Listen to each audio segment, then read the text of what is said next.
Eh bien, bonsoir à tous. Nous voici arrivés au 5e signe de l'année, au milieu de l'été, avec le signe du lion, l'énergie lion. Ce qui est intéressant, c'est qu'à chaque fois que nous sommes dans un signe de milieu de saison, c'est toujours une énergie très importante qui nous fait travailler sur le plan émotionnel. Il faut bien savoir que les 4 milieux de saison que représentent le taureau pour le printemps, le verseau pour l'hiver, le lion pour l'été et le scorpion pour l'automne, sont des énergies tout à fait fondamentales pour toute personne qui cherche à avancer du point de vue de l'âme. On appelle ça généralement la croix fixe. Si je peux vous faire un petit schéma, vous voyez, on fait une croix comme ça. Pourquoi une croix? Parce que si vous dessinez le zodiaque, ils sont tout simplement les uns en face des autres. C'est uniquement pour ça. Donc on va avoir par exemple ici, on va avoir donc le... non, je ne vais pas les mettre comme ça. Voilà, on va mettre le taureau ici en l'air, celui au printemps que nous avons vu. Et puis nous avons donc le lion ici. Nous avons le... je vais y arriver, le scorpion. Et enfin donc le verseau. Et donc ce sont 4 signes très très importants et qui sont complémentaires. Le taureau, et on le reverra dans le moment du scorpion, dont il est le complémentaire. Et là, avec le lion, nous le voyons en complémentarité, donc avec l'énergie verseau que nous avons vue donc cet hiver. Ça, c'est vraiment à chaque fois, pour toutes les années à venir, il faut bien vous souvenir qu'à chaque fois que nous passons dans ces 4 énergies, c'est toujours un moment d'avancée très très particulier, un moment très très puissant. Alors donc dans cette énergie lion, c'est important parce que cette énergie-là, elle nous parle de l'humain d'une manière générale, elle nous parle de la conscience d'une manière globale, et c'est vraiment quelque chose qui nous fait sacrément bosser. En effet, c'est une énergie qui est reliée, donc, comme je vous disais à l'heure, au nombre 5. Et le nombre 5, vous savez que depuis Léonard de Vinci a dessiné l'homme de Vitruve, on a l'habitude de l'associer à l'étoile à 5 branches, associée justement donc à l'être humain. Donc le 5, l'étoile à 5 branches, le lion, c'est vraiment complètement relié et on va essayer de développer un petit peu tout ça donc d'une manière plus détaillée. Intéressant aussi de voir que, comme je vous le disais, le lion étant l'opposé complémentaire du verseau, et que nous sommes dans l'ère du verseau, qui est une grande période donc de 2000 ans, qui colore toute ces 2000 ans qui vont venir, eh bien c'est important de se dire qu'il ne faut pas oublier le lion. Nous sommes dans l'ère du verseau-lion, parce que les deux sont absolument indissociables. Qu'est-ce que ça amène? Nous avons vu que le verseau, nous en avons parlé cet hiver, le verseau est une énergie très importante concernant le service, cette énergie de service, cette émanation de l'âme à travers la personnalité. Et on sait que toute personne qui cherche à avancer spirituellement doit devenir quelqu'un qui sert, non pas qui rend des services, mais quelqu'un qui a justement cette émanation de l'âme à travers la personnalité. Et plus on avance, plus on est capable justement d'avoir cette émanation de service, et plus c'est vraiment quelque chose qui fait avancer la planète Terre.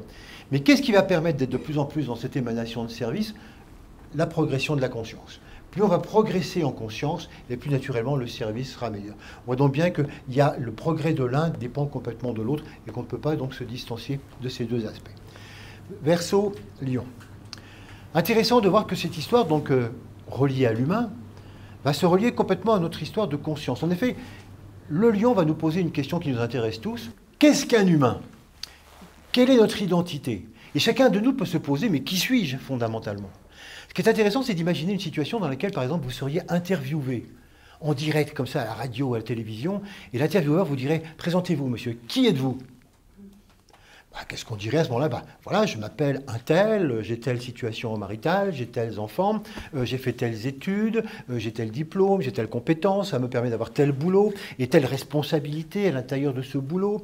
Et donc, ça me permet aussi donc, le week-end de faire du sport, et puis ça me permet aussi de m'occuper de différentes associations. Voilà, en gros, voilà, je me présente. Il ne faudrait pas être surpris si l'intervieweur vous dise « C'est très très bien, là, vous venez nous dire tout ce que vous avez, tout ce que vous faites. » Mais qui êtes-vous? Je vous repose la question, vous ne m'avez pas du tout répondu sur ce sujet. Et là, on sentirait en nous un grand moment de solitude. Qu'est-ce que je vais répondre? Eh oui, qui sommes-nous vraiment? Au-delà du factuel, au-delà de ce que nous faisons, au-delà de ce que nous aimons, au-delà de tout ce que nous animons, au-delà de nos responsabilités, au-delà de tout. Qu'est-ce qu'on est là, comme ça, sans définir tout ça? Et c'est la question précisément que va nous poser le lion. Qu'est-ce que nous sommes? Et on va chercher à répondre à cela. Surtout que cette identité, elle n'est pas toujours facile à cerner. Ce que je vous propose, c'est d'avant tout de prendre un petit temps, nous allons prendre 3-4 minutes. Ce n'est pas une méditation, c'est juste un temps d'intériorisation, pour essayer de répondre à une question préalable. En effet, avant de savoir qui sommes-nous, il faut répondre à la question « Combien sommes-nous » parce que c'est pas si simple. Il y a en nous plusieurs éléments, peut-être plusieurs facettes. Voilà, je vous laisse réfléchir un petit peu, 2-3 minutes comme ça, essayer de voir combien êtes-vous. Est-ce que vous arrivez à déterminer les différents éléments?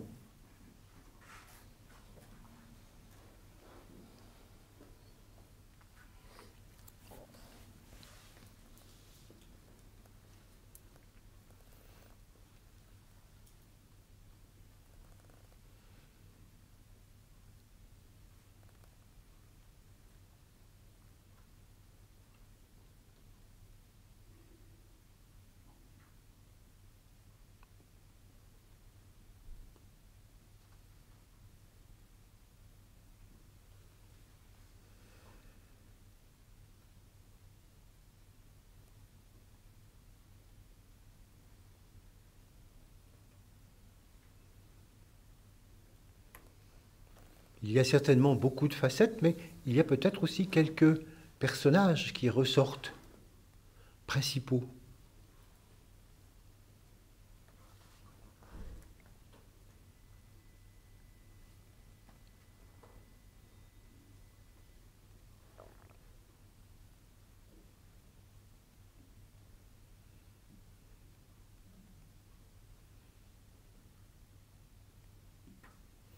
Est-ce que nous sentons aussi que parfois il peut y avoir une identité unique qui synthétise tout?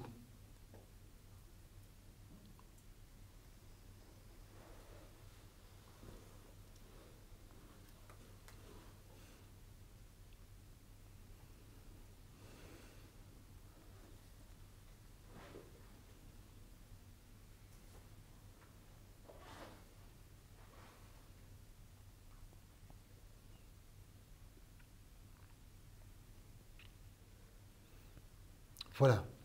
Si vous voulez prendre plus de temps pour répondre à cette question, vous pourrez continuer de le faire à la maison. Mais c'est une question très très intéressante. Parce que quelquefois, justement, c'est là qu'on se rend compte, oui, qu'est-ce que j'aurais répondu si on m'avait posé la question comme ça à brûle-pourpoint, qui suis-je? Lequel de ces personnages j'aurais donné la priorité? Lesquels j'aurais effacé? Lesquels je n'aurais pas du tout parlé? Qu'est-ce que j'aurais pu dire? Qu'est-ce que j'aurais pu raconter dans une telle situation? Et c'est pour ça que pour nous, on se rend bien compte que la plupart du temps, on se présente en racontant ce qu'on fait, en partant dans le factuel, parce que définir ce qui on est vraiment, c'est loin d'être simple, c'est souvent complexe. Il y a tellement d'éléments différents, ça dépend tellement des circonstances, des moments, c'est pas si évident que ça. Donc c'est ça qui est intéressant. Et c'est à ça que s'attaque le lion. L'énergie lion va chercher à nous dire, maintenant ce qui serait intéressant, c'est que vous définissiez progressivement une identité unique. Que vous arriviez à dire, maintenant voilà, en vous, il y a ça. Naturellement, cette identité, elle a différentes succursales, elle a différents éléments, elle peut déboucher sur différentes choses, mais c'est cette identité qui domine votre vie, ou en tout cas qui tend à la dominer le plus possible. Et c'est à ça que tend vraiment cette énergie lion, c'est vous dire un petit peu l'importance qu'elle peut avoir pour nous. Donc c'est vraiment à cela que ça s'adresse. Toute l'histoire du lion est l'histoire du développement de la conscience, et l'affirmation de la conscience, le changement de la conscience, la croissance de la conscience.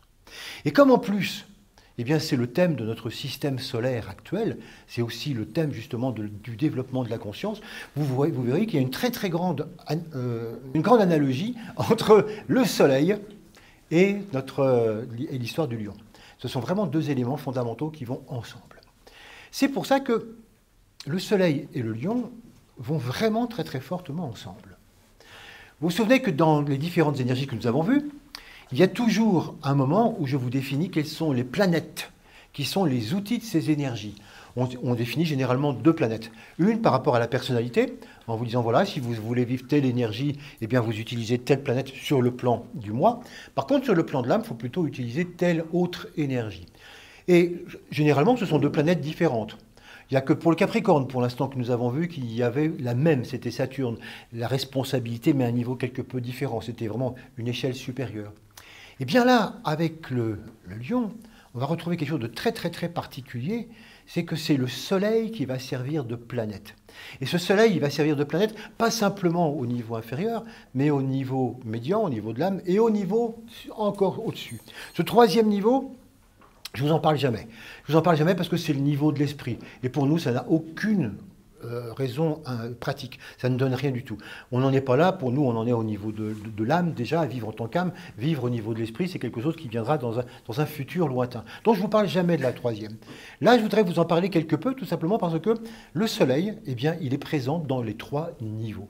Et ça a une signification importante. Ça veut dire que tout simplement, l'outil du lion, c'est le soleil, ce soleil qui va symboliser donc certaines qualités, la qualité d'amour, la qualité du rayon 2, d'amour-sagesse, et que finalement la conscience va se développer comme ça, sur 3 points. L'invitation du lion, c'est de nous dire, commencez par développer votre personnalité, puis développez votre identité d'âme, puis développez votre identité d'esprit. Quel est l'outil? C'est le même, simplement à 3 niveaux différents. Le soleil dans ces 3 aspects différents. C'est pour ça que le lion dépend complètement de ce qu'on appelle les 3 soleils, en rapport avec donc 3 états de conscience différents. Voilà donc ce que nous propose cette énergie fondamentale. C'est cette réflexion. Pour essayer de vous donner une petite idée de ces 3 soleils et de ces 3 états de conscience et de ces 3 identités, je voudrais vous préparer un petit dessin qui va avoir l'avantage de bien mettre ça en évidence. En même temps, ce sont des symboles, et qu'apprendre à penser à travers les symboles, c'est toujours quelque chose de tout à fait fondamental.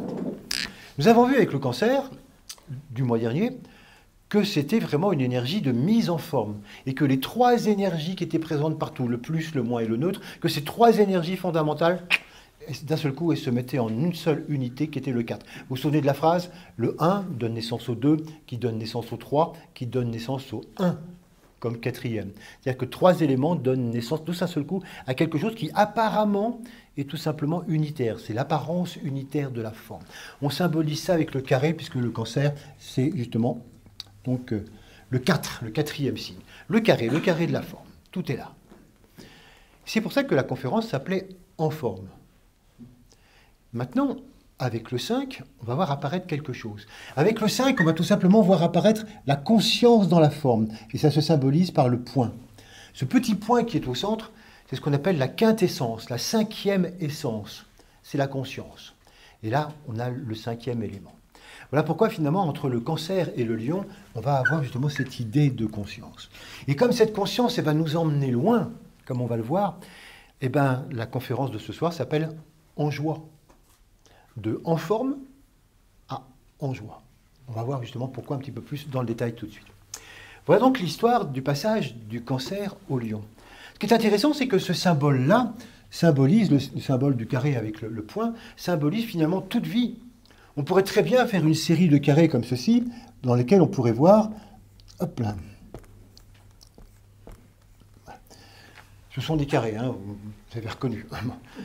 On pourrait dire que, par exemple, la conscience apparaîtrait à minima dans le premier carré, un tout petit point, et ça pourrait symboliser le règne minéral, dans lequel la conscience est vraiment pas évidente à percevoir. Peut-être dans les cristaux, etc., mais c'est pas évident. Et puis, cette conscience, elle croît progressivement. Et là, par exemple, dans le deuxième carré, ça pourrait symboliser la conscience du règne végétal. Et puis la conscience du règne animal. Naturellement, il faudrait varier le cercle à l'intérieur, suivant l'intelligence et le degré de conscience de l'animal concerné. Et puis, dans l'idéal, on pourrait dire que finalement, l'humain, avec sa conscience individuelle, eh bien, il occupe toute la forme. Car quelqu'un qui a une vraie personnalité, une vraie conscience individuelle, il est conscient de lui-même physiquement, émotionnellement, mentalement. Donc ça occupe tout. Voilà comment on pourrait imaginer, oui, donc à partir des symboles, le minéral, le végétal et l'animal et l'humain, tout ça comme une gigantesque croissance progressive de conscience. Bien, on ne va pas trop s'occuper de ça, on va s'occuper, nous, de l'histoire de l'humanité et la conscience par rapport à l'humanité. Là, on va recommencer donc une série de carrés. On pourrait considérer que tout d'abord, dans la forme, un humain n'a pas spécifiquement justement de conscience de lui-même. Quand dans toutes nos premières incarnations, c'est pas si évident que ça. Et puis, même quand on grandit et même quand on arrive à l'état dans lequel on est, c'est pas si évident. La question qu'on a posée tout à l'heure, combien sommes-nous? On pourrait dire un certain nombre. Voilà, si je regarde mes différents aspects, il y a quelques bulles comme ça de conscience qui sont différentes selon que ça touche mon corps physique, mon corps émotionnel, mon corps mental. Il y a des moments ou des situations. Voilà. Donc il y a différents points de conscience comme ça. Je ne suis pas encore complètement réunifié. Et justement, tout le travail du lion, c'est un travail de réunification, comme nous allons le voir. Un travail d'unité, qui nous demande à ce que, comme je vous disais tout à l'heure, ne soyez pas dans l'éparpillement de conscience, soyez dans l'affirmation d'une identité de conscience essentielle. Alors, la deuxième phase, on pourrait dire, ben voilà, c'est le carré dans lequel j'ai réussi à développer ma personnalité. Vous voyez, c'est celui-ci. Donc, le cercle est complètement donc, à l'intérieur du carré. Il ne sort pas, hein, contrairement aux apparences. Et donc là, c'est vraiment le moi. On pourrait dire que là, c'est vraiment l'affirmation du moi, l'affirmation de la personnalité, dont le but est essentiellement ce qu'on appelle le bonheur. La satisfaction de l'être, le moment où on sent qu'on n'a plus besoin de rien. Oh, c'est très très momentané, et puis c'est très variable évidemment selon les êtres. Mais voilà, le moment pour dire, ouais, ça va, je ne me plains pas, je suis heureux. C'est le but de la personnalité, le bonheur. Et puis, par rapport au soleil dont je vous ai parlé tout à l'heure, on pourrait dire, bah, c'est le premier soleil. Le soleil, ce qui symbolise le premier degré du lion, on l'appelle le soleil physique. Tout simplement parce que comme le soleil physique, lui, il est au centre d'un système et les planètes sont tout autour. Il est vraiment au centre d'un carré, comme ça. Eh bien, on pourrait dire que de la même manière, un individu va pouvoir être aussi au centre. Et puis, ça ne s'arrête pas là, bien sûr. À l'intérieur de nous, l'évolution fait son œuvre, l'âme fait son œuvre et cherche à titiller de plus en plus cette personnalité. Et on va arriver à un deuxième moment dans lequel on va percevoir donc toujours mon carré, toujours avec la personnalité, mais se fait jour un cercle extérieur, un cercle de conscience, puisque le cercle symbolise la conscience, un cercle de conscience qui n'est pas du tout limité par la forme. Ah là, la forme, il est complètement en dehors. On pourrait même dire qu'il a donné naissance à la forme, il a créé cette forme. C'est le cercle de l'âme. Je le mets en pointillé parce que pour l'instant, dans un premier temps, il est vaguement perçu. C'est quelque chose qu'on sent, c'est quelque chose vers lequel on va. Et on en parle comme quelque chose d'extérieur. On voit bien, par exemple, que toutes les personnes qui démarrent une démarche ou qui démarrent la méditation parlent de leur âme, mais à partir du cercle intérieur. Moi, si je voudrais avoir un contact avec mon âme, je voudrais avoir un contact avec ce cercle-là, ou bien je sens mon âme, ou mon âme quand même elle exagère, elle pourrait me faire des petits coucous de temps en temps. Bref, vous voyez, c'est moi qui existe, donc mon identité elle est très très clairement là, je suis dans mon moi personnel, et je me rends compte qu'à partir de cette identité, j'essaye de contacter cet autre dont je ne sais pas exactement ce qu'il est. Et puis progressivement, naturellement, ça va devenir de plus en plus fort. C'est une chose qui est de plus en plus évidente. C'est-à-dire que je m'aperçois tout simplement que par l'amour des autres, l'amour d'ensemble, l'amour global, par l'intérêt que je porte de plus en plus à autre chose qu'à moi, il y a un décentrage qui se fait. Et finalement, cette âme, qui n'est qu'un ensemble de qualités fondamentales, c'est quelque chose qui me semble de plus en plus présent. Je sens cette autre psychologie, je sens cette autre partie en moi. Je vous rappelle que l'âme, ce n'est pas quelque chose, ce n'est pas quelqu'un d'autre, c'est simplement des qualités fondamentales auxquelles on n'est pas forcément habitué, qui n'existent pas du point de vue du moi tout seul. Mais quand on commence à se décentrer du moi, et qu'on commence à penser en termes d'ensemble, qu'on commence à sentir comme ça, bah, c'est les moments où on touche justement ce qu'on pourrait appeler ces qualités de l'âme. Alors c'est quelque chose qui devient de plus en plus fort. Et là, c'est plus du tout un pointillé. Là, je le cercle vraiment. On a ce deuxième point. Et là, naturellement, avec ce cercle, apparaît la dualité. On se trouve avec deux identités. Et je suppose que vous connaissez très très bien d'ailleurs cette situation, dans laquelle on dit mais oui, oui, bien sûr, je suis une personnalité. Elle est très très puissante, cette personnalité à l'intérieur de ma forme. Ok, mais aussi je sais que je suis âme. Voilà, voilà, voilà. Voilà. Et maintenant, on fait quoi? Bah, maintenant, il va falloir effectivement progressivement aller faire un transfert d'identité. Il va falloir que progressivement, eh bien, ce je suis personnalité devienne un je suis âme, qu'on arrête de parler de l'âme comme quelque chose d'extérieur, mais comme étant mon identité vraie. Et c'est là où se passe le transfert fondamental. Au lieu de dire je suis une personnalité et j'ai une âme, on dit je suis l'âme. Et en tant qu'âme, j'ai une personnalité en tant qu'outil et qui va m'être de plus en plus utile. Et quand on arrive progressivement, évidemment c'est assez long, quand on arrive progressivement donc, à sortir donc, de cette dualité, on va se retrouver avec le schéma suivant, dans lequel mon identité, elle est véritablement l'âme, ce cercle extérieur.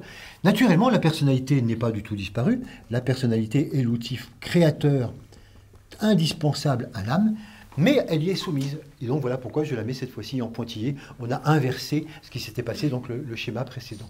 Et donc là, on passe quelque chose de tout à fait différent. Là, je suis vraiment identifié à cette conscience globale, à cette conscience d'âme. Je suis complètement décentré. Je ne suis plus dans le moi-je. Et là, on est justement donc du côté donc de l'âme. On est passé à autre chose. On n'est plus du tout dans le bonheur, on est dans la joie. En effet, la joie naît du contact avec la globalité, avec l'ensemble. Il y a une très belle définition qui dit que le bonheur, c'est une réussite personnelle. La joie, c'est une réussite collective. Alors c'est vrai que en français, on utilise indifféremment, ça m'a beaucoup mis en joie, voilà. Mais c'est vrai que fondamentalement, la joie, c'est quelque chose qui n'a rien à voir avec le bonheur, c'est quelque chose qui ne concerne pas la personnalité, c'est des instants de joie qu'on peut ressentir, c'est vraiment quelque chose qui va au-delà, qui concerne beaucoup plus donc, ce monde intérieur. Et là, on va trouver donc un deuxième soleil, ce qu'on appelle, cette fois-ci, ce n'est plus le soleil physique, c'est ce qu'on appelle le cœur du soleil. Donc c'est quelque chose qui va encore beaucoup plus loin. On en reparlera tout à l'heure de ce cœur du soleil. Bon, je vais être obligé d'effacer là-haut parce que sinon je ne vais pas pouvoir continuer. Et donc, on pourrait dire que pour nous, ça s'arrête là. C'est vrai que nous, pour l'instant, notre objectif, c'est d'arriver déjà à bien fixer, vous voyez, ces deux polarités avec ce moment d'interface entre les deux. C'est-à-dire, il y a un moment, il faut vraiment affirmer, je suis ma personnalité, je sais ce que je veux, j'ai un plan de vie, on va y revenir, et à un moment donné, je suis une âme. Avec tout ce moment de passage difficile entre les deux et qui prend naturellement plusieurs vies. Mais pour vous montrer quand même la logique de cette histoire de conscience et la logique du lion, je continue. Et donc je continue de remonter ici. Et donc ici, je vais partir ici, voilà, plutôt. Hop. Je repars avec mon schéma tel qu'il est là. Tac. Ma personnalité entre les deux. Et en tant qu'âme, l'histoire n'est pas finie. Je commence progressivement à percevoir ce qu'il y a au-dessus. Et en ésotérisme, on dit on perçoit enfin notre vraie nature spirituelle. L'âme n'est pas notre vraie nature spirituelle, c'est un intermédiaire. La vraie nature spirituelle, c'est ce qu'on appelle l'esprit, ou dans certains livres ésotériques, on appelle ça la monade. Et donc l'esprit, c'est un cercle que là aussi, je vais sentir d'une manière assez lointaine, en tant qu'âme. Et ça recommence. Et cette fois-ci, il va falloir qu'effectivement, je me rende compte qu'il y a un autre transfert à faire à cela. Et en tant qu'âme, je me rends compte que non, je ne suis pas l'âme, je suis l'esprit. Et progressivement passer à ce niveau-là. Ce qui va m'amener, donc en définitive, à un moment donné, oui, je suis complètement l'esprit. L'âme devient un intermédiaire. Il y a toujours une forme. Ce n'est pas obligatoire, mais il y a toujours une forme. Et la personnalité peut être aussi à l'intérieur. Et ainsi, on a changé 3 fois. Donc, vous voyez, on est arrivé à 3 éléments de conscience. Là, c'est ce qu'on appelle, donc, on est en état d'esprit. C'est ce qu'on appelle le 3e soleil. Et puis, c'est ce qu'on appelle l'état de béatitude. Là, on ne parle plus de joie, on parle de béatitude. Bon. On a le temps de se revoir. Mais c'est simplement pour vous montrer, vous voyez, ce schéma est intéressant parce qu'il nous montre, comme ça, d'une manière symbolique, tous ces systèmes d'expansion de conscience, avec ces 3 moments, ces 3 polarités importantes que représentent les 3 soleils dans le lion, avec ces 3 identités. Je suis une personnalité, je suis une âme, je suis un esprit. Et naturellement, avec tous les fondus enchaînés que vous pouvez imaginer entre les deux, parce que ça prend évidemment du temps de passer de l'un à l'autre. Là, nous avons vraiment le but du lion. Le but du lion, c'est de réussir à affirmer ces 3 identités progressivement et successivement. Maintenant, comment est-ce qu'on va s'y prendre ? Qu'est-ce que c'est que l'énergie lion et comment est-ce qu'on pourrait définir cette énergie lion ? Eh bien, tout à l'heure, je vous disais que c'était en rapport très fort avec le soleil, et que le soleil, c'est vraiment l'énergie du rayon 2, l'énergie de l'amour-sagesse. Par conséquent, la première qualité fondamentale, et les 2 premières même qualités fondamentales, vont vraiment être en rapport avec cette énergie d'amour, cette énergie d'unité. La première qualité de l'énergie lion, c'est une énergie de synthèse, une énergie d'unité, une énergie de fusion, qui va chercher à amalgamer complètement les différents éléments qu'il peut y avoir en disparité ici, ou bien en dualité là, et bien qui va réussir à les amalgamer en quelque chose d'unique, en quelque chose donc qui représente une identité unique. Un grand travail d'unité. Et pour ça, je vais vous redonner un autre symbole. Tout à l'heure, je vous montrais que l'étoile à 5 branches, elle est complètement reliée donc à l'être humain, au 5. Eh bien, on pourrait dire qu'effectivement, cette étoile à 5 branches, elle est très importante là encore. On pourrait, pour bien la préciser, montrer que cette étoile, elle a 3 éléments fondamentaux. Il y a un point, voilà, le point d'en haut, qui est le point de direction, qui est le point essentiel. Il y a une barre transversale qui va représenter un monde médian, un monde de relations. Et puis, il y a 2 points en bas qui vont représenter donc un monde de dualité, ou un monde de 2 éléments. Et toute l'histoire de l'étoile à 5 branches, c'est de dire, effectivement, l'être humain, quel que soit son niveau, en tant que personnalité, en tant qu'âme ou d'un niveau supérieur, il est toujours finalement triple. Il y a toujours 3 aspects. Et il va falloir relier ces 3 aspects. Qui c'est qui va s'occuper de ça? L'étoile à 5 branches. Si je fais ça, et je pars d'en haut, je descends en bas, toup, toup, toup, toup, et toup. Et voilà. J'ai relié mes 3 éléments. Et comme vous le voyez, sans lever le feutre, d'un coup. Donc on voit bien comment finalement ces 3 éléments sont complètement reliés par l'étoile à 5 branches. Donc ça c'est un élément fondamental. Le 5 relie les 3. Le 5 relie toujours tout ce qui est comme élément ternaire. Donc c'est pour ça que ce qui va nous aider à faire l'union à l'intérieur de nous, eh ben, c'est cette fameuse étoile à 5 branches. Il y a un grand facteur d'unification. Par exemple, et là aussi on va le voir sur différents niveaux. En ce qui concerne le premier soleil, la personnalité avec le but du bonheur. Comme vous avez pu le constater dans le travail, nous sommes un mental, nous avons un émotionnel et nous avons un corps physique dense et un corps physique éthérique. On va les retrouver là. On a le mental ici, on a notre corps émotionnel là, et puis on a un corps physique dense et un corps physique éthérique. Eh bien, qu'est-ce que c'est qu'une personnalité? Une personnalité, c'est une union de tout cela. C'est réussir à remettre tous ces éléments, et c'est ce que fait l'étoile à 5 branches, c'est de relier ces 3 éléments en un tout fonctionnel. Vous avez remarqué comme quelquefois, vous avez peut-être pu avoir le temps de l'analyser tout à l'heure dans l'exercice, comme dans le quotidien, on n'est pas toujours dans cette unité de nous. Par exemple, il y a des moments, on nous demande simplement de fonctionner physiquement. À d'autres moments, c'est purement émotionnel. À d'autres moments, c'est plutôt la tête qui fonctionne. Eh bien, une personnalité va fonctionner systématiquement avec les 3 en même temps, sans jamais en lâcher un. C'est ça l'identité unitaire. Et souvent, ces moments-là, c'est les moments où on est au boulot. C'est le moment où on nous demande le maximum d'attention quand on est avec des gens, quand on est au boulot. On nous demande d'être à la fois physique, d'être à la fois sensible, d'être à la fois mental. Alors que quelquefois, quand on est chez soi, un peu relâché, c'est bien rare qu'on utilise les 3. Il y a des moments où on n'en utilise qu'un ou 2. Bon. Et là, on n'est plus du tout dans cette personnalité. Et donc, vous voyez, tout le travail du lion, c'est justement d'arriver à relier ces 3 points jusqu'à ce que le moi existe. On va voir qu'est-ce que ça donne comme conséquence. Montons plus haut. Montons au 2e sujet. Là, en tant qu'âme. Je m'identifie en tant qu'âme. Ok. Mais naturellement, je suis en tant qu'âme, pas seul. La personnalité, elle est toujours là. Donc, c'est une union entre l'âme et la personnalité. Comment va se faire cette union entre l'âme et la personnalité? Si vous avez déjà entendu, je crois que pour la plupart c'est le cas des conférences, vous savez que le plan à l'intérieur de l'être humain qui relie le monde d'en haut et le monde d'en bas, c'est le plan mental. Ce plan mental, il a une chose absolument extraordinaire, c'est à la fois d'être relié au monde supérieur avec ce qu'on appelle le mental abstrait. Au sein du mental, il y a ce qu'on appelle le penseur, celui qui provoque la pensée qu'on appelle l'âme elle-même. L'âme, ça va être ce trait. Et puis, on va avoir donc en dessous, eh bien, avec les 2 points, tout simplement le mental concret qui, lui, est pris avec l'émotionnel dans un processus de dualité. Et nous retrouvons les 3 aspects du mental, 2 au niveau supérieur, 1 au niveau inférieur. Ça, c'est notre fonctionnement habituel. Et tout le travail de la méditation, c'est de relier ces 3 aspects du mental. Et comment est-ce qu'on va les relier? Tout simplement par l'étoile à 5 branches. À partir du moment où on relie le mental abstrait, l'âme et le mental concret, eh bien c'est gagné. Et comme je vous le disais, c'est le but de la méditation. Et comme par hasard, ça se passe sur le plan mental qui est le 5e plan. J'attire votre attention sur le fait que la symbolique des nombres est quelque chose de tout à fait fondamental. Et que quand on commence à travailler comme ça, on s'aperçoit que tiens, comme par hasard, c'est ce nombre qui revient. Tiens, c'est ça qui revient. Et vous montrez qu'à chaque fois, ça n'est pas du tout un hasard. Et donc voilà le travail du 5 sur le 5e plan, c'est ce qui va nous relier, donc l'âme et la personnalité. C'est pour ça que tout ce travail, vous voyez, ici, dans le premier carré, on pourrait dire que l'étoile à 5 branches est au boulot pour arriver à donner une unité de personnalité. Dans mon schéma suivant, l'étoile à 5 branches, elle est au travail sur le plan mental pour arriver à relier le haut et le concret, pour donner ce point-là. Et puis, là aussi, l'étoile à 5 branches, elle va jouer aussi un rôle, car on peut encore aller plus loin, même si ça ne nous concerne pas pour l'instant, en imaginant que tout simplement, nous sommes un être complètement accompli, un maître de sagesse, puisque finalement, ça représente vraiment un maître de sagesse, quelqu'un qui est complètement identifié à l'esprit. Et ici, nous avons l'esprit, le point.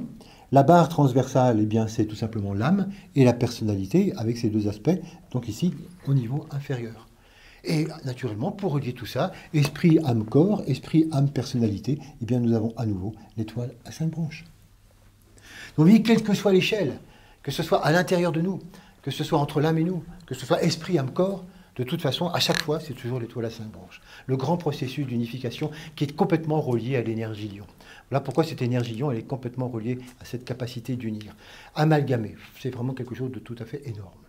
Alors, comment ça marche? Psychologiquement, qu'est-ce que ça va donner? Reprenons un petit peu les différents niveaux. Au niveau de la personnalité, au niveau du bonheur, au niveau du premier soleil, eh bien, lorsque cette étoile à 5 branches a fonctionné et que le moi existe, eh bien, ça donne quelqu'un qui a une puissante personnalité, avec une puissance créatrice assez extraordinaire. C'est quelqu'un qui a un sentiment très puissant de ce qu'il est. Attention, souvent, on confond avoir une personnalité et avoir des désirs puissants. Quelqu'un qui a des désirs très puissants n'est pas forcément une personnalité. Une personnalité, c'est quelqu'un qui a un plan de vie, qui sait où il va, qui sait ce qu'il veut, et qui s'organise dans ce sens-là. Ce n'est pas quelqu'un qui suit le cours de la vie, qui est un long fleuve tranquille ou pas, on verra bien où ça mène. Non, non, je sais où je veux aller, et je m'organise de cette manière-là. Ça, c'est une puissante personnalité. Un tel être est tellement synthétisé qu'à un moment donné, il n'y a plus du tout aucun doute sur ce qu'il est. C'est évident qu'il est quelqu'un d'unifié et qu'il est quelqu'un, il a le sentiment de lui-même, il a une grande confiance en lui. Ça lui donne un pouvoir de liberté par rapport aux autres, par rapport aux influences. Il est très très peu influencé par les autres. D'un seul coup, il est complètement dans l'affirmation de son autonomie, de son indépendance. Et donc quelqu'un comme ça, c'est vraiment quelqu'un qui est quelque chose qui est vraiment très important. Vous allez me dire, mais alors, c'est réservé aux lions, ça? Non. Non. Et c'est ça qui est très intéressant, c'est que finalement, on va s'apercevoir que ce que je suis en train de vous décrire par rapport à l'énergie lion, je vous le décris par rapport à tous les états de conscience dans tous les signes. C'est-à-dire que toute personne, quelle que soit son énergie, quel que soit son signe, eh bien, toute personne qui développe une forte personnalité de cette manière-là aura les caractéristiques que je suis en train de vous décrire à propos du lion. Le lion nous sert d'archétype, le lion nous sert de symbole, le lion nous sert pour comprendre ce qui se passe partout. Et donc toute personnalité affirmée, quelle que soit son énergie de départ, de toute façon va se comporter de cette manière-là, avec cette grande confiance en elle. Et c'est quelque chose d'important parce que cette confiance en soi, c'est à un moment donné, quand c'est vraiment acquis, ça veut dire que même s'il m'arrive des tuiles, même s'il m'arrive des revers de la vie, etc., c'est pas grave, je sais que je suis. Je sais que j'existe. C'est vraiment quelque chose qui est important. Et peu importe après ce qu'on dit, peu importe ce qui se passe, je suis complètement indépendant de ça parce que j'ai ce sentiment intérieur profond d'être. Je suis moi.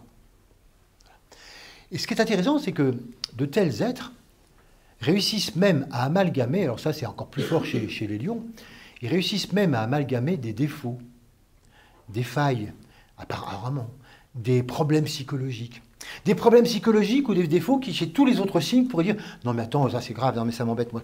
Je suis. Non, je ne peux pas dire je suis, je peux pas dire j'existe, parce que vu que j'ai tel problème, je n'ai pas résolu tel problème avec mes parents, tout ça.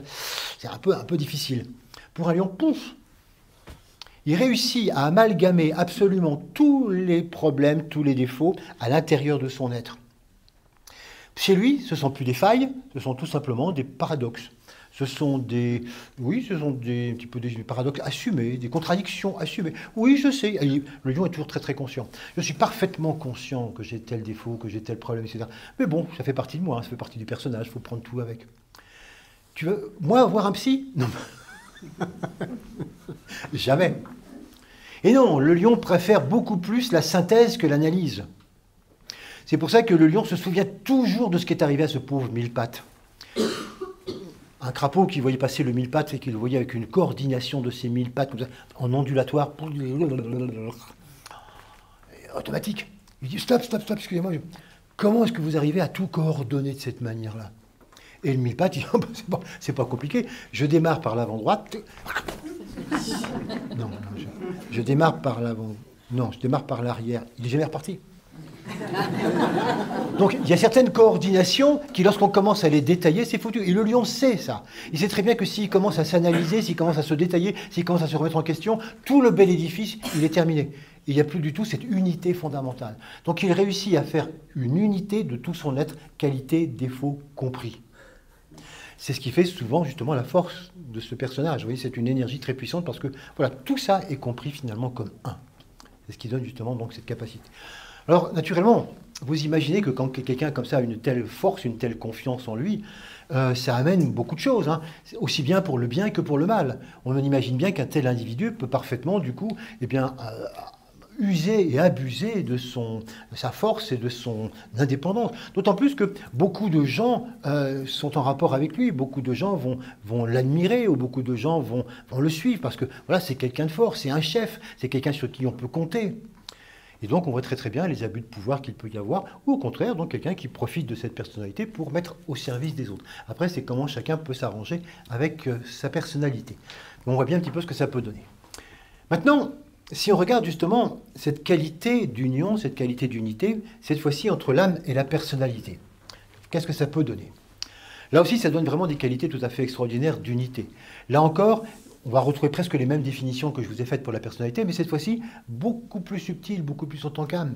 Cette fois-ci, l'individu se sait âme, se sait fondamentalement d'une autre identité. Il se sait tellement être dans cette qualité d'amour, cette qualité d'unité. Il se sait finalement être immortel. Alors qu'en tant que personnalité, on est très très très mortel. Il se sait complètement immortel, à tel point qu'il n'a plus peur de rien. Avoir peur de quoi? De la mort. Il se rend compte qu'en tant qu'âme, même la mort, on n'en meurt pas, puisqu'on est immortel. Donc on craint absolument rien. Donc il y a vraiment quelque chose, une espèce de confiance en soi qui est absolument extraordinaire, une confiance en l'âme, une confiance dans le monde, une confiance en les autres, puisque tout le monde est fondamentalement âme. Ça donne un autre regard sur les autres, un autre regard sur la société, un autre regard sur le monde. Il y a quelque chose qui se passe là, qui est complètement autre. Et donc ça donne, c'est vrai, là aussi, une grande liberté. Tout à l'heure, je vous parlais du lion qui est libre, qui revendique sa liberté et son autonomie vis-à-vis des autres. Mais là, c'est une grande liberté parce qu'on s'est libéré du moi. On s'est libéré de l'émotionnel, on s'est libéré des attachements, on a réussi à se détacher. Et donc ça donne cette grande autonomie et ce grand décentrage extraordinaire. Et ce sont des êtres qui gardent ça, là aussi, quelles que soient les difficultés. Et on a eu souvent des grands témoignages de gens qui sont capables de garder cet être, quelle que soit la difficulté, même la prison. Je pense à Nelson Mandela. Je pense à des gens qui ont subi la torture, des emprisonnements graves, des camps de concentration. Il y a eu des tas et des tas de témoignages d'êtres qui, malgré vraiment qu'ils aient tout perdu, qu'ils soient vraiment dans une difficulté énorme, gardent ce pouvoir d'être et qui absolument scotche tout le monde, à tel point que ça fait le plus grand bien pour tous les gens. Ils ne s'effondrent pas du tout parce qu'il y a ça. C'est pas parce qu'il n'y a plus rien, c'est pas parce qu'on a tout perdu, je suis. Alors que quand on s'identifie au moi, et qu'on s'identifie finalement à tout ce que l'on a, vous voyez, les fausses identités dont je parlais tout à l'heure, je suis quelqu'un qui a ça, qui fait ça, etc. D'accord, vous perdez tout du jour au lendemain. Vous êtes qui? Bah, regardez comme si c'est le malheur pour beaucoup de personnes. Quelqu'un qui mettait tout dans son boulot, tout dans sa famille, tout dans sa maison, tout dans sa... Il perd tout ça. Mais il s'effondre. Il fait un burn-out, il est en dépression, il se suicide. Parce que j'ai, donc je suis. Intéressant de voir que le lion nous met justement dans cette grande dualité. Et si on apprenait à être sans l'avoir, et qu'on peut tout perdre, je suis toujours. Ça n'a rien à voir. Voilà ce que va nous proposer cette énergie, et qui est très intéressante donc, quand on la vit dans cette unité âme-personnalité.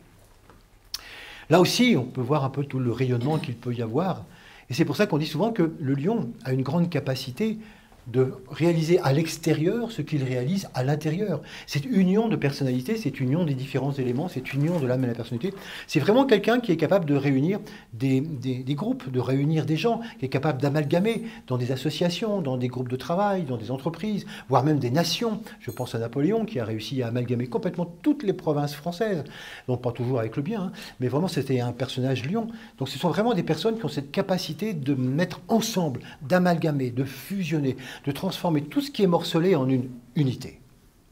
Encore une fois, quel que soit le but ou l'intention qu'est cette unité pour le bien ou pour le mal. Ça, c'est quelque chose d'autre après.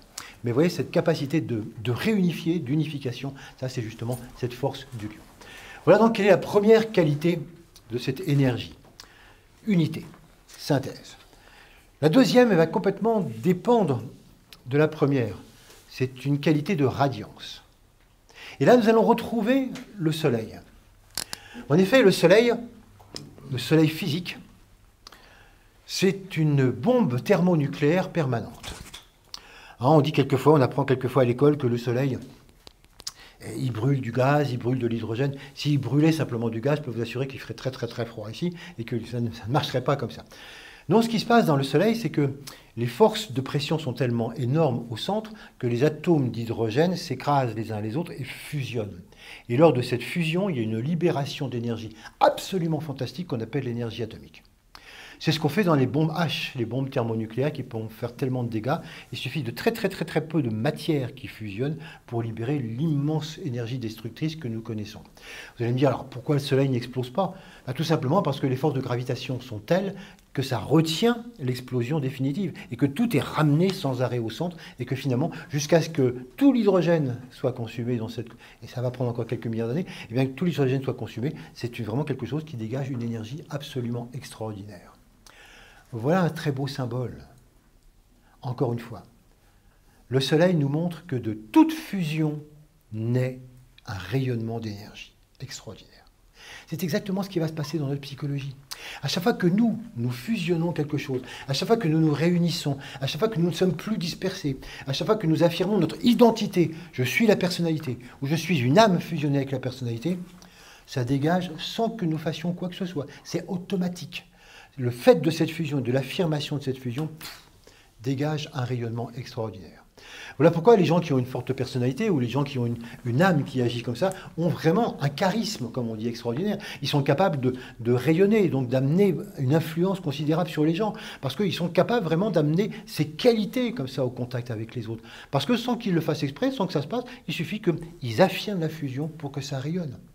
Là encore, c'est vrai qu'on peut s'en servir d'une manière très personnelle. Hein. Mon rayonnement Lyon, regardez comme je suis le plus beau du quartier, c'est moi, Star System, je suis le meilleur, voilà, applaudissez, etc. Bon, mais on peut vraiment se servir de ce rayonnement et tout le monde baba, etc. Et puis joueur de foot, etc. Bon, on peut imaginer plein de choses comme ça. Je ne sais pas si vous êtes au courant, mais bon. Et donc... À partir de là, on voit très bien comment on peut se servir de ce rayonnement pour subjuguer un petit peu les gens. Et puis, on en reparlera tout à l'heure. Et puis, tant mieux, c'est vraiment un stade extrêmement important. Et puis, en tant qu'âme, c'est quelque chose qui est beaucoup plus subtil. C'est quelque chose qui n'apparaît pas. C'est un rayonnement qui touche les uns et les autres. Mais sans que ça se voit, sans qu'on fasse quoi que ce soit. Sans que, naturellement, du coup, on soit remercié, puisque personne ne s'aperçoit qu'il y a un rayonnement qui passe. On pourrait dire que, là aussi, du point de vue du rayonnement, on pourrait retrouver nos trois termes de bonheur, de joie, de béatitude. C'est-à-dire que quand on cherche simplement à être dans la personnalité, on a un rayonnement de bonheur. On cherche le bonheur. Et les gens qui sont très heureux, ils peuvent avoir comme ça ce rayonnement. On trouve ça quelquefois chez des artistes, on trouve ça chez des personnes, donc plein de gens qui nous font passer un certain bonheur. Par exemple, chez les lions, c'est toujours important de faire rire, de faire passer un certain bonheur. Parce que oui, ils s'expriment, ils ont une créativité par le rire. C'est quand même étonnant de voir que Louis de Funès, Bourvil, Muriel Robin, Pierre Richard, 4 grands comiques, sont tous du lion. Hein, une certaine créativité comme ça pour pouvoir faire. Mais quand il s'agit après d'être du point de vue de l'âme, c'est peut-être différent. On cherche cette fois-ci à travailler dans la joie. Comment est-ce que le rayonnement peut peut-être amener aussi de la joie autour de soi? Comment est-ce qu'on peut faire avancer la conscience? Qu'est-ce qui se passe de ce point de vue-là? Là, c'est vraiment tout ce travail qui est intéressant à voir, encore une autre forme donc, de rayonnement. Ça, ce sont les deux éléments fondateurs, on pourrait dire, de cette énergie lion, et donc, je le répète, de toute personnalité, et de toute personnalité qui fusionne avec son âme. Ça se passe avec ces deux qualités essentielles, donc qui sont dues au rayon 2, et vous voyez comme tout ce travail, en plus, donc, en rapport avec cette étoile-là. Maintenant, voyons deux autres qualités qui sont subsidiaires à ces deux premières et qui apparaissent au fur et à mesure qu'elles sont là. La première qualité, ou la troisième, on va dire, de ce point de vue-là, c'est ce qu'on appelle la volonté de dominer et de gouverner. La volonté de dominer et de gouverner, que l'on voit très facilement au niveau de l'énergie lion. Intéressant, c'est toute une petite anecdote, mais c'est amusant, à propos de dominer.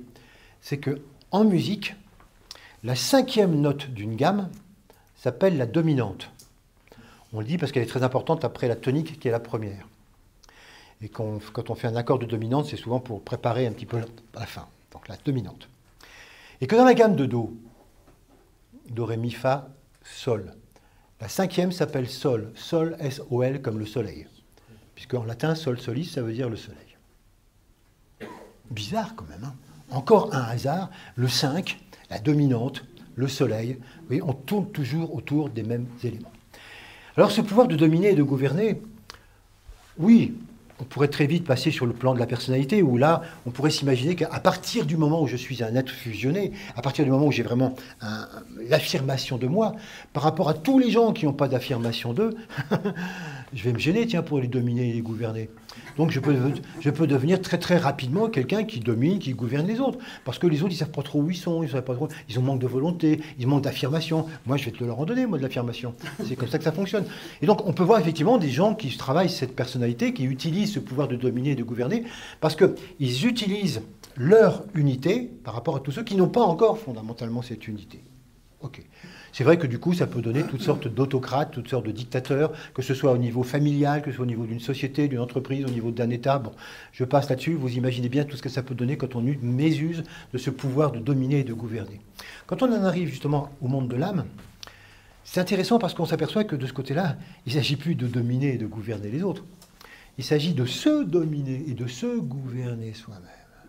On s'aperçoit que pour pouvoir arriver justement à travailler cette unité, puis à la suivante, eh bien, il y a tellement de choses à travailler, il y a tellement de choses du point de vue de l'émotionnel, du point de vue de tous les éléments qu'on n'a pas souvent bien maîtrisés, qu'il y a beaucoup de travail à faire. Et qu'il y a un gros travail pour apprendre progressivement à dominer ses instincts, à dominer ses pulsions, à dominer toutes sortes de choses qui nous écartent complètement de cette identité de l'âme. Et que d'apprendre à se gouverner, c'est vraiment quelque chose d'important. Tout à l'heure, je vous disais également que la vraie personnalité, c'est quelqu'un qui a un plan de vie. Oui.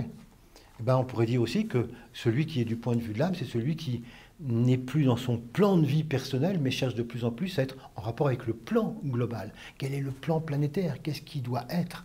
C'est plus son plan uniquement à lui. Mais c'est quelqu'un aussi donc, qui voit comment aller vers ce point-là.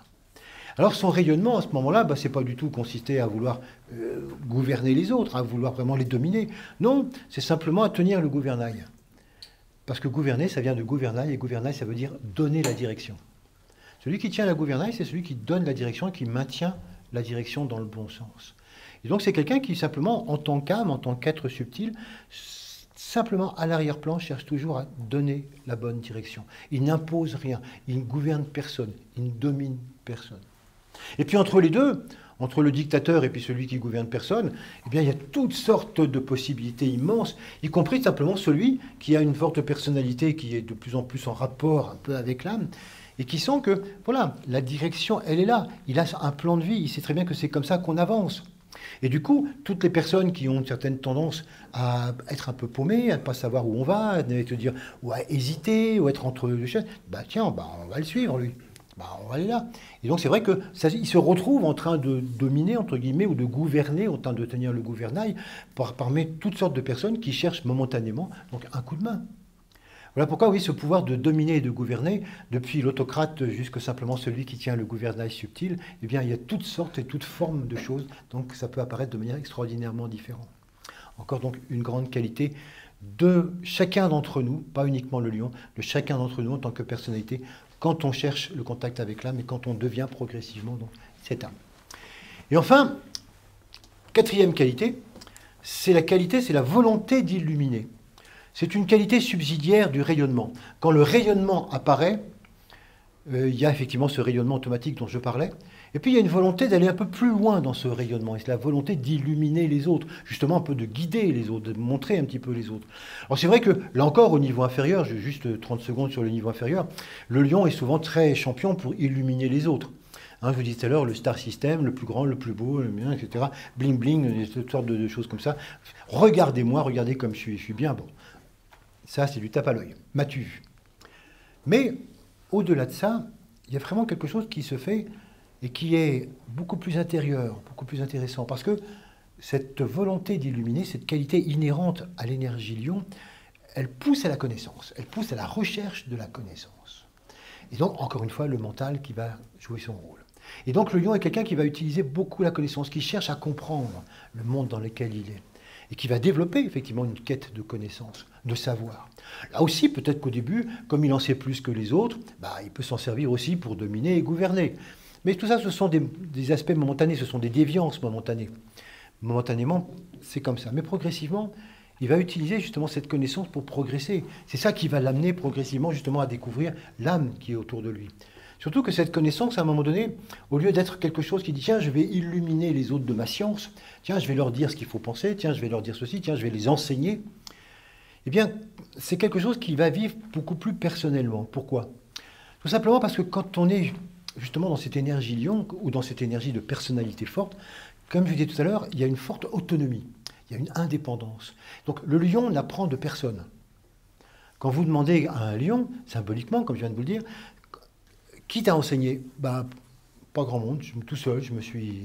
Voilà, j'ai appris, j'ai lu, j'ai expérimenté. J'ai expérimenté. Et ça qui est intéressant, parce que la connaissance, à un moment donné, doit se transformer en sagesse. La connaissance n'est qu'un tremplin pour arriver à la sagesse. Et comment est-ce qu'on fait? Tout simplement en l'expérimentant.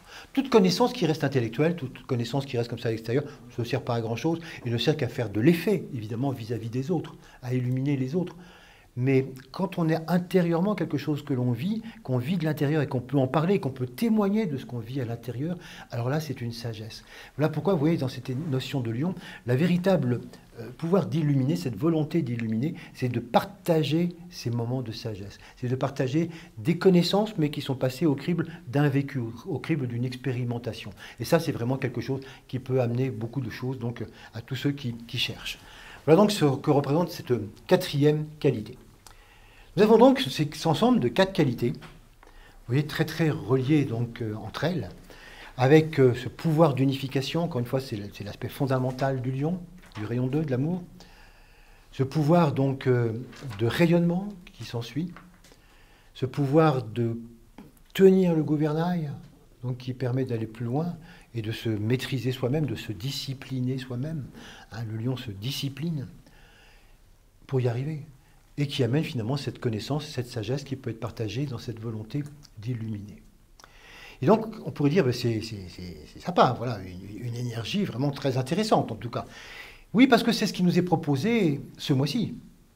Finalement, ces 4 thèmes, je ne suis pas en train de vous décrire le personnage du lion, ça on s'en fiche un peu. Ce qui est intéressant, c'est de voir qu'à chaque fois, donc, quand nous nous présentons dans ce mois d'août, c'est le moment où nous avons à nous confronter à cela. Je vous en reparlerai à la fin, je vous ferai un petit résumé. Mais quelle identité? Qu'est-ce que nous affirmons? Quelle croissance de conscience? Quel rayonnement? Quel gouvernail nous tenons? Et pour aller où? Et qu'est-ce que nous servons? Qu'est-ce que nous illuminons? C'est tout cela, finalement, que nous allons devoir travailler ce mois-ci. En faisant attention à quelque chose, parce qu'il y a un petit problème, quand même, du côté du lion, et du côté de toutes les personnalités arrivées, ou même quelquefois d'une personnalité quelque peu en rapport avec l'âme.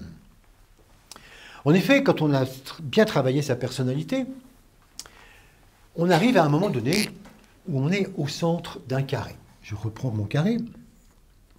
Voilà.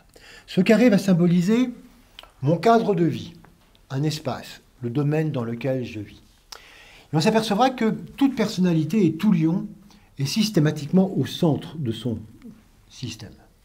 Exactement comme le soleil est au centre de son système. Et donc je suis au centre de ma famille, ou je suis au centre d'intérêt d'un groupe d'amis, ou je suis le centre d'intérêt d'une association, ou je suis le responsable de ceci. Bref, le lion s'arrange toujours à un moment donné pour être au centre d'intérêt de certain nombre de regards. Et de là, il dirige, il domine, et voilà, pour lui, c'est vraiment important. Être deuxième pour un lion, c'est pas... Il faut être au centre. Bon. Et finalement, avec la vie, le temps, on finit tous par arriver à être à un moment donné au centre. Même si c'est un tout petit univers, même si c'est simplement une petite famille, on est vraiment au centre d'intérêt. Et puis ça marche bien, ça fonctionne bien. Mais, naturellement, la vie ne se contente pas de ça. La vie nous dit, mais c'est très très bien d'être arrivé à ça, tu es centré.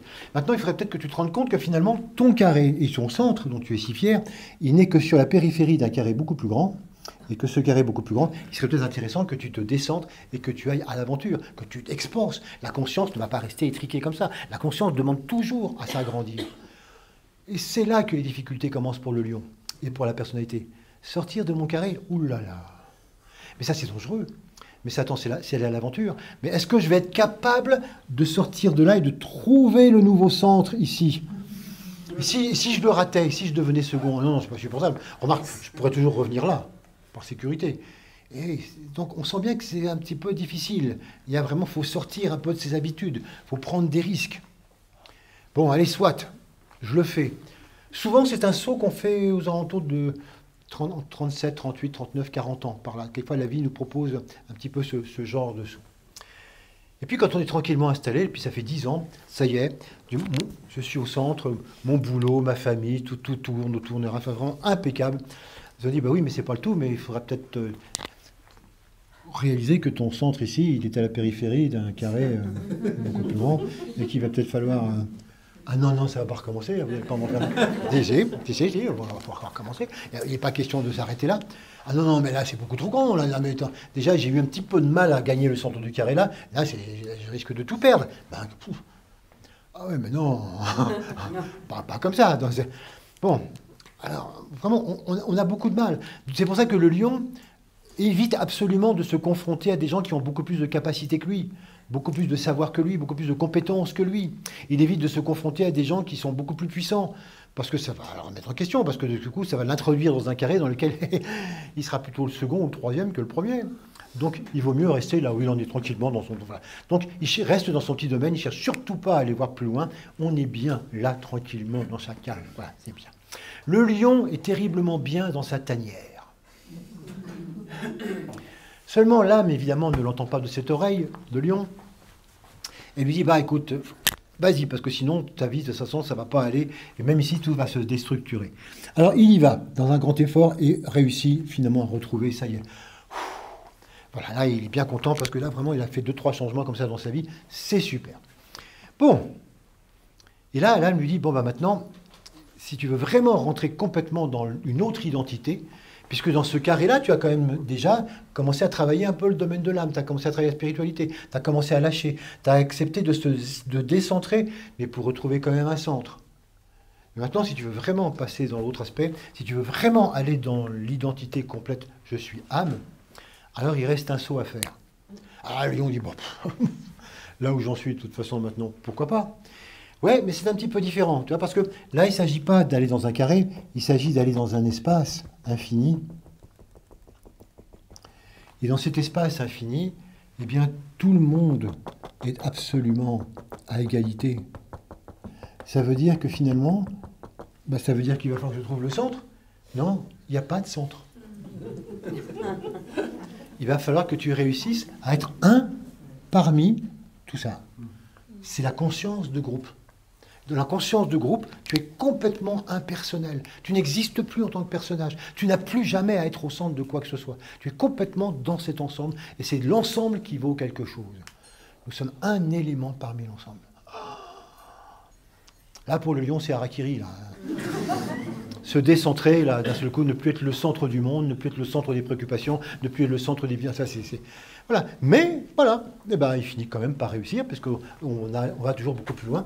C'est pour vous montrer, quand simplement, encore en image, tous les sauts que l'on a à faire. Et c'est vrai que quand on est jeune, se décentrer, bon, on y arrive assez facilement. Mais ceci dit, au bout d'un certain âge... Eh bien, quand on s'est bien installé, quand les choses sont bien faites, etc., de là à tout remettre en question systématiquement pour bouleverser, lesquels d'entre nous, arrivés à un certain âge, ne sont pas sortis de leur carré depuis un petit bout de temps? C'est ça qui est difficile.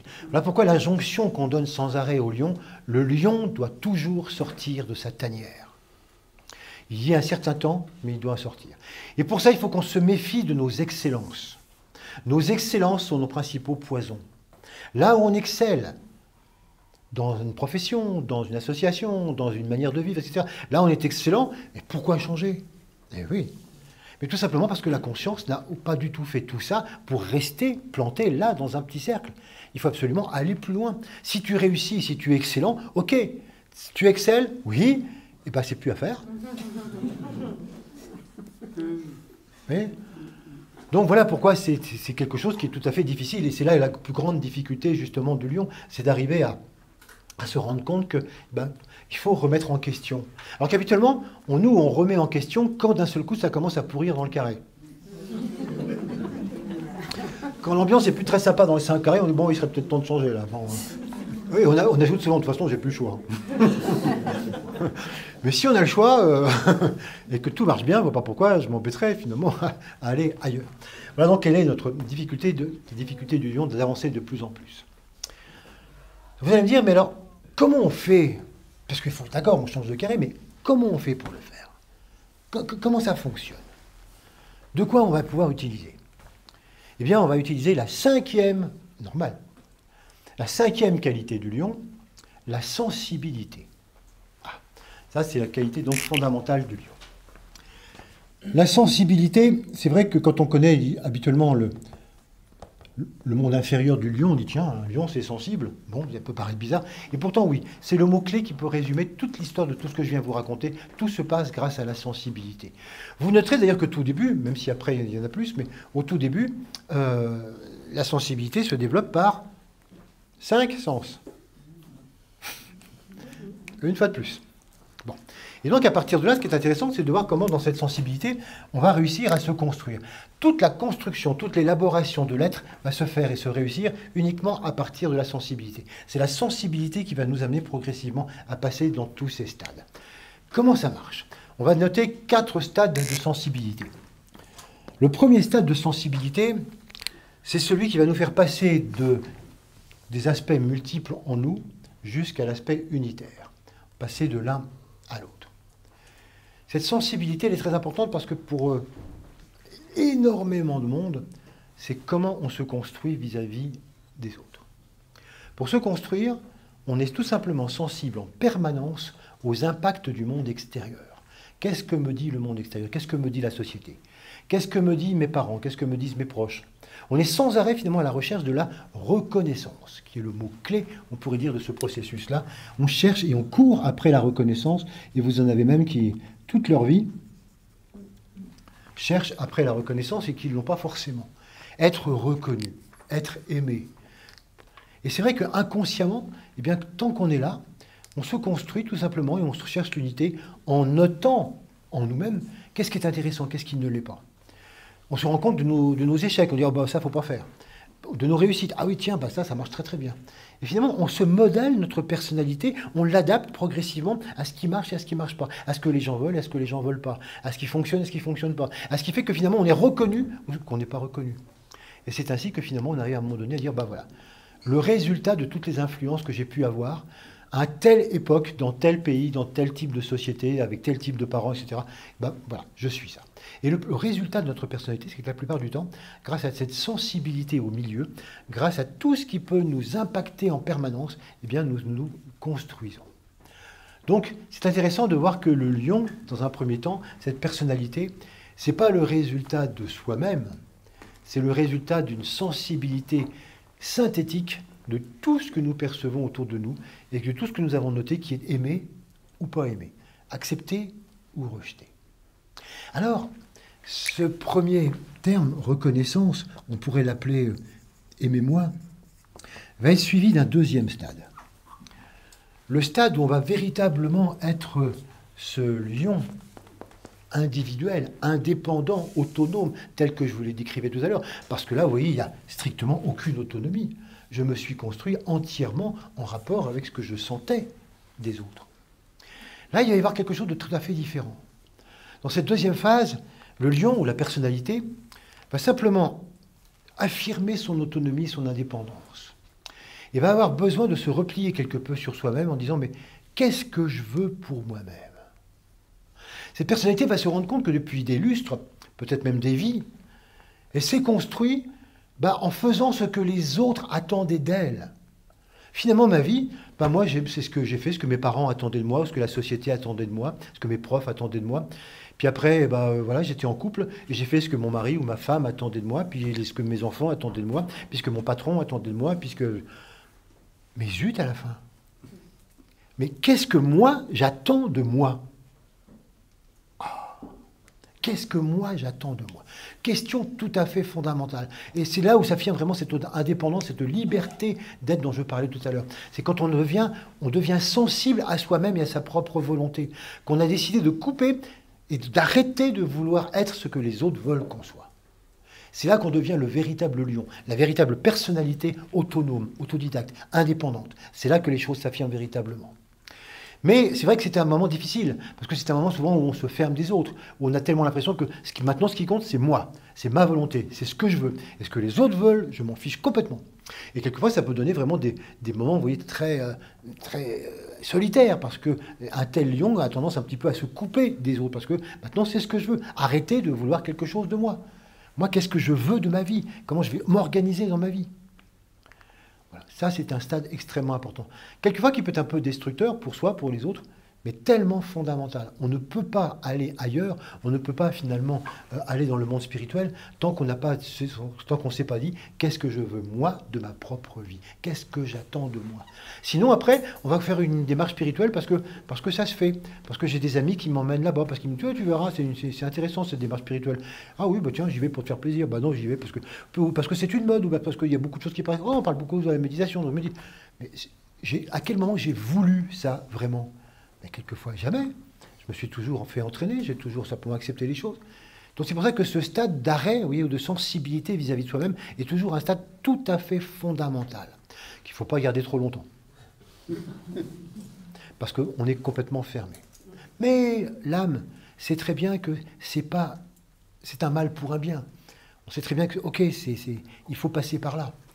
Mais après, on se réouvre en tant que personne qui sait que vraiment maintenant, je ne me fais plus avoir par les autres. Je ne me fais plus récupérer par n'importe quoi. Et donc, on va se récupérer, on va aller donc dans un troisième stade. Donc, ce deuxième stade, on pourrait l'appeler le stade de l'amour de soi. C'est un stade très important donc de l'amour, de la progression de l'amour, où on s'aime soi, et on prend soin de soi, et on cherche à savoir qu'est-ce que je veux moi. Troisième stade, la sensibilité se remet en route vis-à-vis des autres. Et là, on va passer à quelque chose qui est tout à fait encore important. Ce troisième stade, c'est un stade d'ouverture de cœur. C'est un stade d'ouverture vis-à-vis des autres. Il y a une étoile qui est très importante dans la constellation du Lion, qui s'appelle Régulus.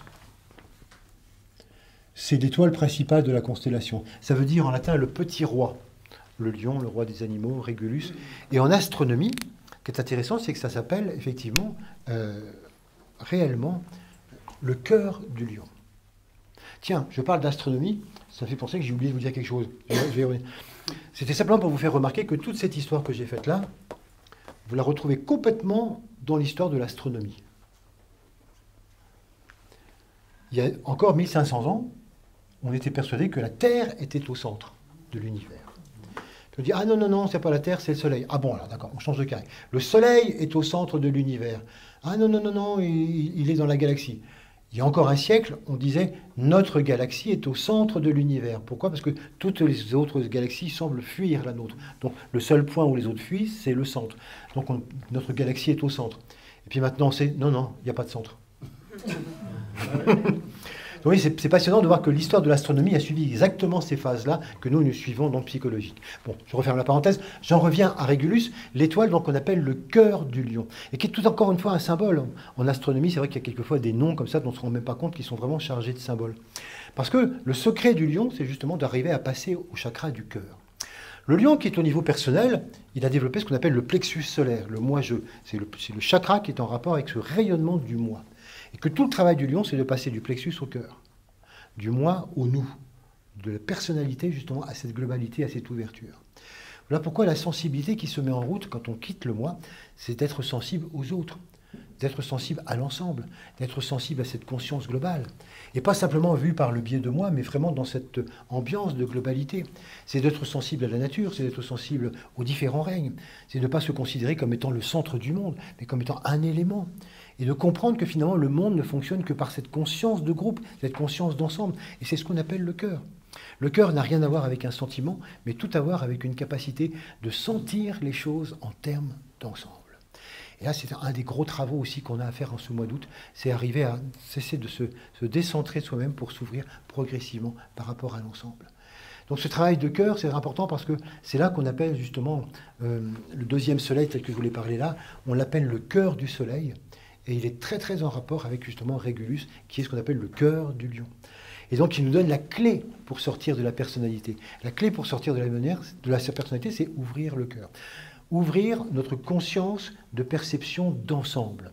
Et vous voyez, c'est pas facile, hein, parce qu'au début, on le fait, en disant, alors bon, moi, je pars de moi, et je considère tous les autres autour de moi, et puis plus loin, et puis tous les groupes, et puis tous les gens que je connais, et puis l'humanité, et puis la planète Terre, et puis les animaux, les végétaux, les minéraux.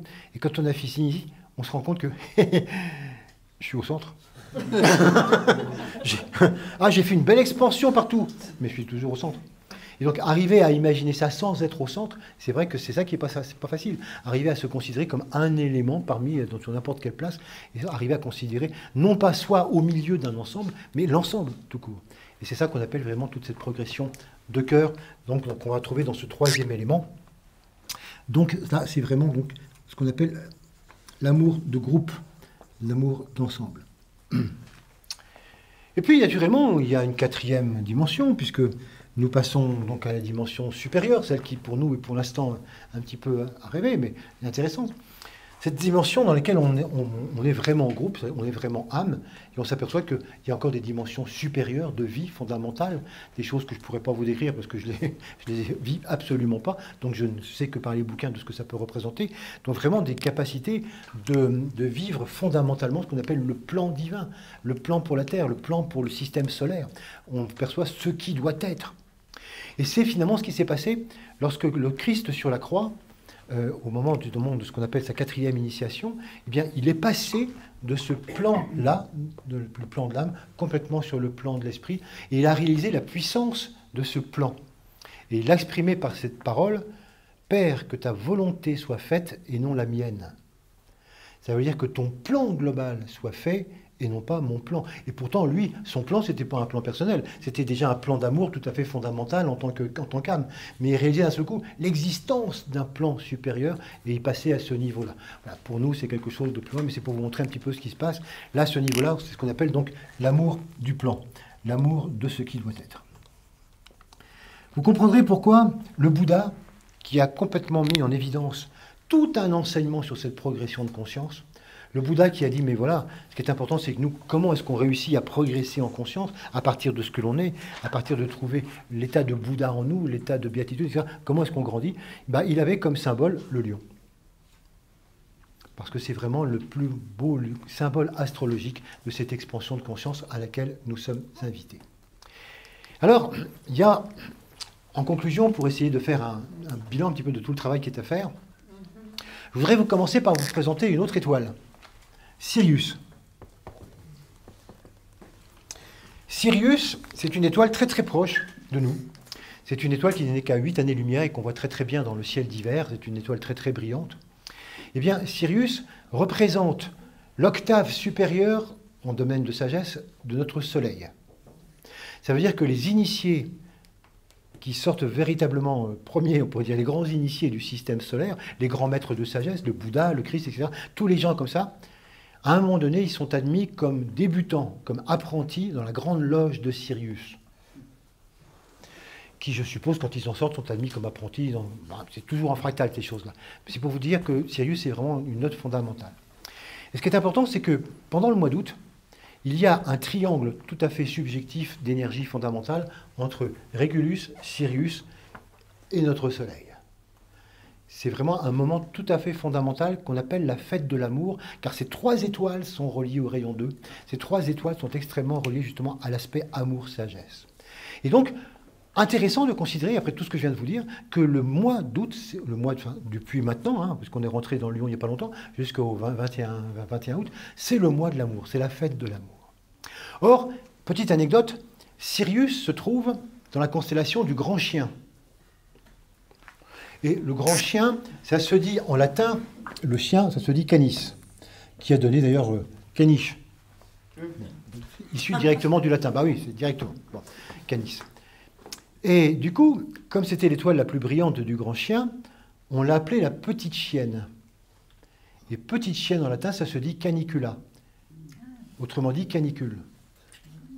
Si vous cherchez dans le dictionnaire à canicule, la définition de canicule, vous trouverez surnom de l'étoile Sirius. Canicule n'a jamais, jamais voulu dire en aucune façon chaleur. Quand on souffle, quand il y a une canicule, ça veut dire qu'il y a une Sirius. Ça n'a jamais voulu dire chaleur. En étymologiquement, rien du tout. Ça veut dire petite chienne. Je vais dire, comment ça se fait? Pourquoi est-ce qu'on parle tout bout de champ de canicule et que... Oh, c'est très simple. C'est que autrefois, dans certains aspects, cette fête de la canicule était fêtée. On fêtait la fête de l'amour, en particulier au moment de la pleine lune, ce qu'on va fêter ce vendredi. Eh bien, au moment de la pleine lune, on fête effectivement la grande fête de Sirius, de Régulus et du Soleil. Et donc, c'est une fête fondamentalement reliée à l'amour. Et on appelait ça la fête de la canicule. Mais comme ça se passait toujours fin juillet ou mois d'août, il faisait toujours chaud en général. Et donc c'est resté, comme maintenant, oui, si la Toussaint disparaissait, il resterait l'expression, il fait un temps de Toussaint. Ce qui voudrait dire, il pleut, il me fait mauvais, il fait froid. Et les gens qui ne savent pas du tout que la Toussaint diraient, bah, Toussaint, ça veut dire qu'il fait froid. Ben voilà, il est resté ça pour la canicule. Et donc, tout simplement, on emploie canicule pour chaleur parce que du temps de la fête de la canicule, il faisait chaud. Mais ça n'a strictement rien à voir. La fête de la canicule, c'est la fête de l'amour. C'est la fête où il faut se relier justement à ces aspects-là. Voilà pourquoi le premier travail qu'on a à faire, vous voyez, donc pendant ce mois-là, et ce que nous propose le lion, c'est donc d'accroître notre conscience, chercher à sortir de nos carrés, que le lion sorte de la tanière. Nous sommes tous des lions et nous devons tous sortir de nos tanières. Naturellement, ça ne se fait pas en un coup, ça ne se fait pas du jour au lendemain, mais il faut qu'on fasse cet élan d'accroissement. Cet élan donc d'accroissement par la sensibilité. Augmentons notre sensibilité maximum pendant ce temps-là. Soyons sensibles aux autres, soyons sensibles à l'ensemble. Sortons de nous-mêmes. C'est ça qui fait qu'on vit complètement d'autre chose. C'est intéressant de voir que le mois d'août est un grand moment justement d'expression des unités. Regardez par exemple comment, si c'est le moment des vacances, c'est le moment des plages, c'est le moment où on fait ce qu'on veut, etc. C'est un grand moment d'expression du moi, un grand moment d'expression du bonheur, le mois d'août. Mais pour certaines personnes, c'est le moment d'aller en montagne, ou c'est le moment de se retirer, ou d'être tout seul dans la nature, ou d'être beaucoup plus contemplatif, ou le moment de faire silence. C'est aussi un grand moment de se retrouver soi-même. Il n'y a pas simplement que la plage et ses plaisirs, et chacun, selon son niveau, peut profiter justement de ce moment-là pour vivre son degré d'unité tel qu'il le conçoit. Mais cherchons à nous donner les moyens pendant ce mois-là, justement, d'avoir cette sensibilité à autre chose. Laissons-nous envahir par cette sensibilité. C'est à force de cela que nous changerons de carré, que nous arriverons progressivement dans ce grand cercle. C'est pour ça que ça peut nous prendre des années, où régulièrement on augmente notre sensibilité. Mais c'est ça qui, forcément, à un moment donné, nous fait basculer complètement dans autre chose. Donc profitons de ce mois-ci pour cela. Et puis une fois qu'on perçoit un peu mieux cet état de conscience élargi, affirmons-le très fort. Affirmons notre nouvelle identité. Affirmons vraiment « je suis cela ». C'est une évidence, je suis ça. C'est important. Et enfin, à partir de là, un rayonnement va pouvoir s'opérer, puisque de toute affirmation, de toute union, naît un rayonnement. Et ce rayonnement, on peut l'appeler service. On en parlait tout à l'heure. Le service, c'est l'émanation de l'âme à travers la personnalité. On n'a rien à faire, si ce n'est ne pas l'empêcher, si ce n'est s'aligner. À partir de ce moment-là, le service se fait. Et nous rejoignons complètement l'alliance entre le lion et le verseau. Donc voilà, si vous voulez, un petit résumé de ce qu'on va voir ce soir. Ouverture de conscience pendant ce mois-ci, par la sensibilité. Laissons parler notre sensibilité à l'extraordinaire. Affirmation d'une identité différente de celle dont on avait peut-être l'habitude au niveau de la personnalité. Et quelque chose donc s'opérera dans le service du monde. Je vous propose de méditer là-dessus.